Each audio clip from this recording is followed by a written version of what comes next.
Какво искате да кажете? Какво значи демонстрация? Отиваме да се къпем, между другото. Нищо не искаме да кажем, носим един плакат, да им оставим това, което искаме, оставка на правителството. Вече повече от 40 дена хората го искат, никой не ги чува. В момента почиват, ще се опитаме да им го оставим там. Ако не позволят, ако не, ще им го оставим на камъни, така че да могат да се почитат от шезлонгите. Това еднократен акт ще бъде или смятате да го правите всяка вечер? Не мога да ви кажа, за сега сме решили за днес. За утре нищо не мога да ви кажа. Ще видим.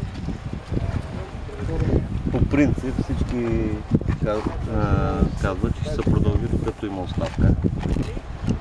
Така че ние ще подкрепяме всякакви инициативи, които са с такава насоченост. Така както ги гледате на плажа, дали се притеснили от окупацията по вода? Ами не, това е притеснително за целия народ, че не се притесняват. Не се притесняват от нищо, не се притесниха от 40 и няколко дена протести в София, не се притесниха от протести във Варна, не знам. Може би зимата ще се притеснят, когато дойдат сметките за тока на българите и тогава наистина ще се притеснят, но ще стане малко късно за тях.